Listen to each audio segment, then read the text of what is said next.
ప్రస్తుతం మనము ఆదిలాబాద్ జిల్లా ఇచ్చోడ మండలంలోని సిరిచెల్మ మల్లికార్జున ఆలయం వద్ద ఉన్నాము.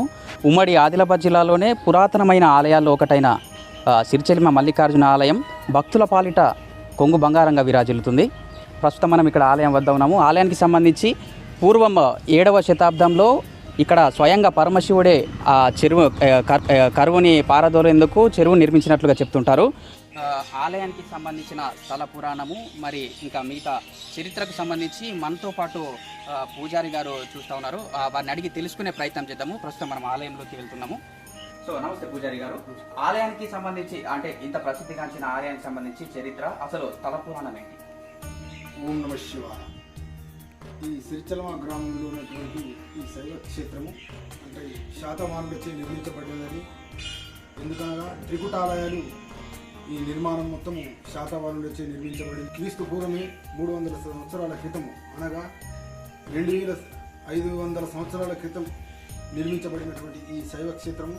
ఈ యొక్క స్థల పురాణం ఏమనకంటే, ఈ సిరిచెల్మ గ్రామంలో మరియు ఒకానొక సమయంలో కరువు కాటకాలతో ప్రజలందరూ అల్లాడుతున్నప్పుడు మరియు తాగడానికి నీరు లేకుండా ఉన్న సమయంలో ఆ యొక్క ఈశ్వరుడే ఇక్కడికి ఒక చిన్న బాలుని రూపంలో, 5 సంవత్సరాల బాలుని రూపంలో, ఒక పిట్టవ్వ నిమ్మవ్వ అనే 2 కోమటి వాళ్ళు వాళ్ళ దగ్గరికి వచ్చి నేను మీ దగ్గర ఉంటానని చెప్పడంతో వాళ్ళు తిరస్కరించడం జరిగింది. మేమే రోజు కూలీగా మేము అప్పాలు గారెలు చేసి వీధి వీధికి వాడవాడకు తీసుకుని అమ్ముకుంటూ మేము జీవనం గడుపుతున్నాం కాబట్టి నిన్ను పోషించడం మా వల్ల కాదని చెప్తే, లేదు మీరు అమ్మగా మిగిలినటువంటి అప్పాలు గారెలు అవి తిని నేను మీ దగ్గర మీరు చెప్పిన పని చేసుకుంటూ ఉంటా అని చెప్తే, సరే అదే అనాథ బాలుని రూపంలో వాళ్ళ దగ్గర చేరడం. వాళ్ళ దగ్గర చేరిన తర్వాత వారి యొక్క దుడ్డెలను ఇక్కడే రాయి చెట్టు వద్ద చెట్టు కూడా లేని సమయంలో అక్కడ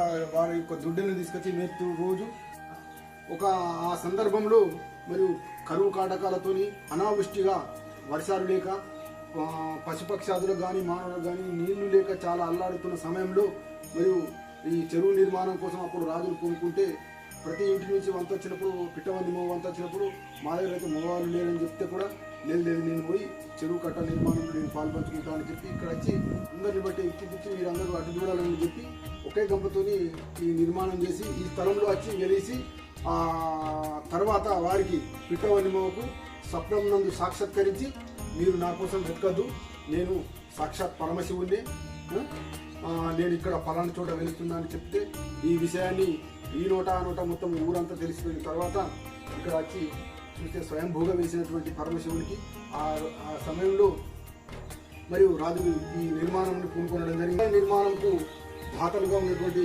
అరవకోమట్లు వారు దీనికి పూర్తి డబ్బు వెచ్చించడం జరిగింది.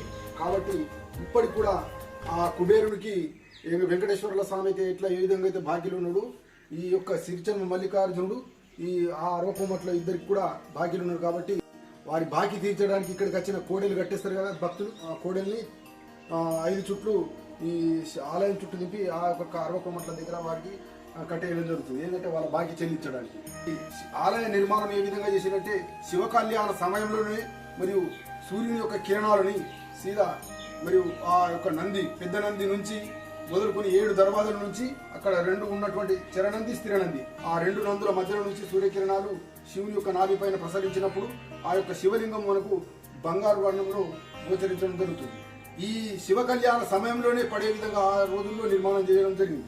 శిల్పకళకు సంబంధించి జైనులు బౌద్ధులకు సంబంధించిన శిల్పాలు కూడా ఉన్నట్లుగా సమాచారము. దానికి సంబంధించి బౌద్ధుని యొక్క విగ్రహాలు కానీ మరియు జైన మత తీర్థంకుడు మహావీరుడు 24వ తీర్థంకుడు వృషభనాథుడు మరియు జైనుల యొక్క మరియు అనేకమైనటువంటి శిల్ప సంపదలు కూడా ఇక్కడ విరాజిల్లుతున్నాయి. మరియు ముఖ్యంగా చూసుకున్నటువంటి ఇక్కడ ఏ ఆలయం శైవ ఆలయంలో వీరభద్రుని యొక్క ప్రతిమ ఉంటుందో ఆ యొక్క శైవ క్షేత్రంలో అగ్నిగుండాలు నిర్వహించడము ఆనవాయితీ. ఇక్కడ కూడా వీరభద్రుని యొక్క విగ్రహం ఉండడం చేత అగ్నిగుండాలు అనేది నిర్వహించడం జరుగుతుంది.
ప్రతి ఏటా శివరాత్రి సమయంలో వారం రోజుల పాటు అంగరంగ వైభవంగా జాతరను సైతం నిర్వహిస్తుంటారు. ఈ జాతరకు తండోపతండాలుగా మన పక్కనే ఉన్న మహారాష్ట్రతో పాటు ఆంధ్రప్రదేశ్ ఇతర ఉమ్మడి జిల్లా భక్తులు కూడా వస్తుంటారని చెప్పి విన్నాను.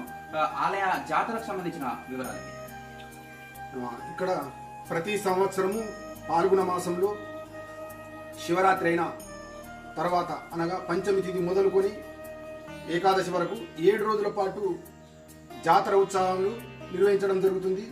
ఈ 7 రోజుల పాటు మరియు జాతర కార్యక్రమాల్లో అన్నదాన కార్యక్రమాలు, అన్నపూజ కార్యక్రమాలు, అభిషేకాలు మరియు శేషఖండనము, తులాభారాలు మరియు అన్ని భక్తులు నిర్వహించుకోవడం జరుగుతుంది. అదేవిధంగా 7 రోజుల పాటు పల్లకి ఊరేగింపు కార్యక్రమంలో చిట్ట చివరిగా 7వ రోజు మరియు అగ్నిగుండ కార్యక్రమాలు, ప్రభలు, పల్లకి ఊరేగింపు, రథోత్సవము, చిట్ట చివరిగా అగ్నిగుండ ప్రవేశం జరిగిందంటే జాతర ముగించినట్టుగా పరిగణిస్తాము.